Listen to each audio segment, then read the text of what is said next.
गौ हत्या बंद करो, बंद करो, बंद करो। गौ हत्या बंद करो, बंद करो, बंद करो, बंद करो, बंद करो, बंद करो। भारत माता की भारत माता की कट्टरता होश में आओ, होश में आओ, होश में आओ, कट्टरता होश में आओ, होश में आओ, होश में आओ, कट्टरता होश में आओ, होश में आओ, होश में आओ, कट्टरता होश में आओ, होश में आओ, होश में आओ। गौ हत्या बंद करो। हम ज्ञापन देना गाय के लिए ज्ञापन देने आए हैं। 5 आदमी नहीं जाएंगे जी, सारे जाएंगे। सारे गौ का कहता है गाय के साथ सबकी भावना जुड़ी हुई है। यही बुला दो सर, हम यहाँ दे देंगे ज्ञापन। गाय के लिए आए हैं जी, कोई अपने पर्सनल काम के लिए आया, सबका साझा काम है। आप गेट बंद कर रहे हो गाय के लिए। चलो अब यहाँ पुलिस ऑफिसर्स की मुस्तैदी करें।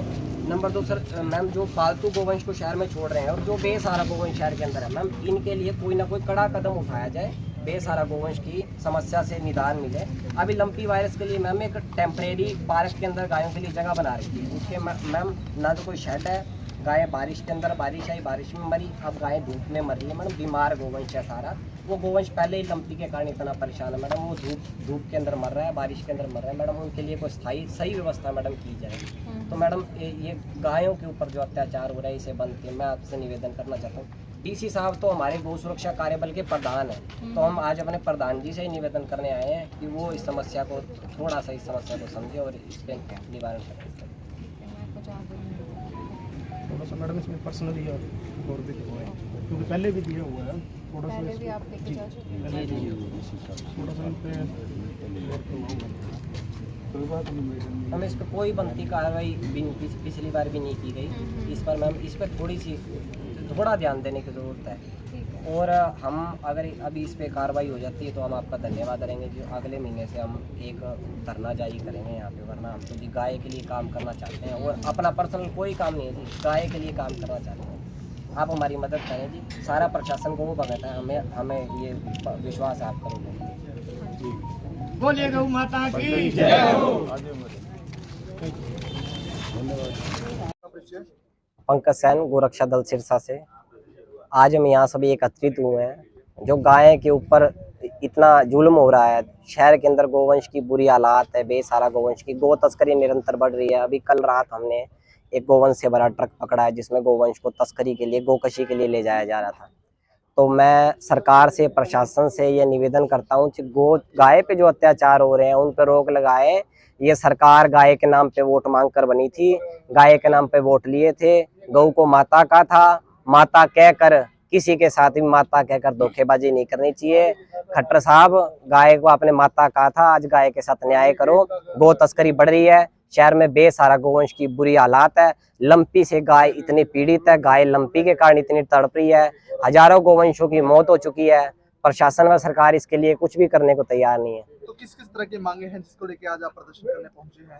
सबसे पहले तो गौ सुरक्षा कार्यबल समिति एक सरकार ने बनाई थी, काऊ प्रोटेक्शन टास्क फोर्स।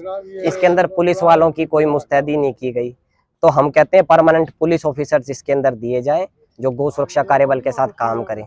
नंबर 2 ये है कि जो लंपी से गोवंश आज सड़कों पर पीड़ित है, एक पार्क के अंदर जगह बना के छोड़ दी है उनके लिए।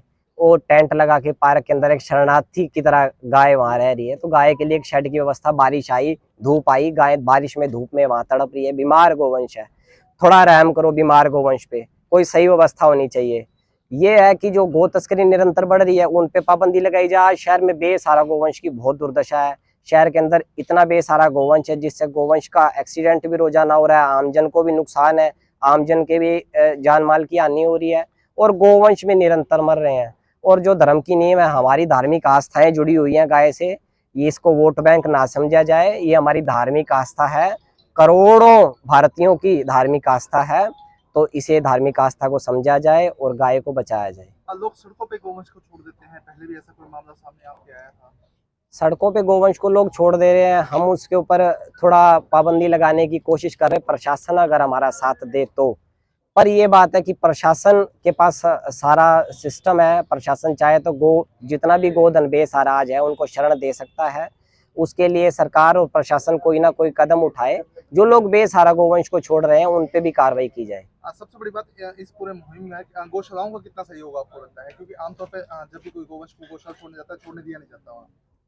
गौशाला इसके अंदर काम करने में विफल इसलिए है क्योंकि सरकार द्वारा गौशालाओं को 300 रुपये प्रति सालाना एक गाय का और 500 रुपये प्रति सालाना नंदी के लिए सरकार अनुदान देती है चारे के लिए, जो कि प्रतिदिन का गाय के लिए 82 पैसे और गाय के लिए सांड के लिए 1 रुपये कुछ पैसे पड़ता है, जिसके अंदर गाय और नंदी को पालन पोषण करना, उनको संभालना गौशालाओं के लिए भी मुश्किल है।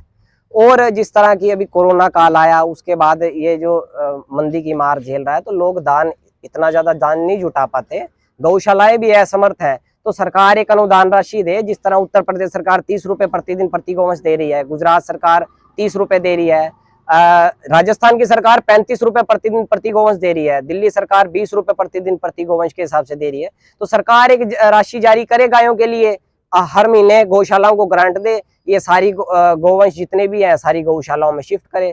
इसके लिए एक प्लान तैयार करना पड़ेगा, काम करने की जरूरत है।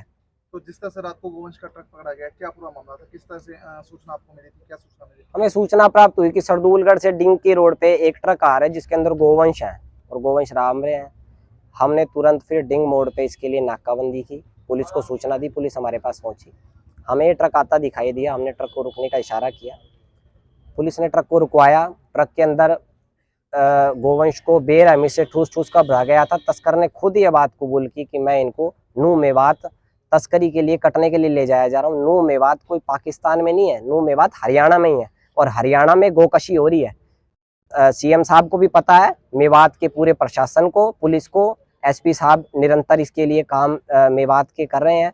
तो मेवात के अंदर गोकशी हो रही है, हमारे लिए इससे शर्म की बात कोई नहीं हो सकती है, हरियाणा की धरा पर पाप हो रहा है। तो कितनी गोवंश थी सर उसके अंदर?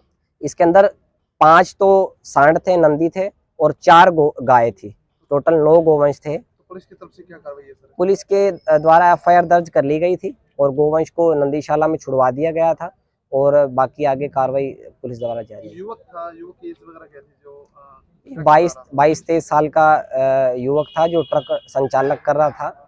और इसके साथ जो मैं ये कहता हूँ ड्राइवर नहीं, जो मुख्य गो तस्कर है उन पे उनको पकड़ा जाए। ड्राइवर इसमें गिरफ्तार है, ड्राइवर से पूछताछ की जाए कि मुख्य गो तस्कर कौन कौन थे, किस किस ने भरवाया, कौन गो तस्करी करवा रहा है, ये एक बड़ा मामला है।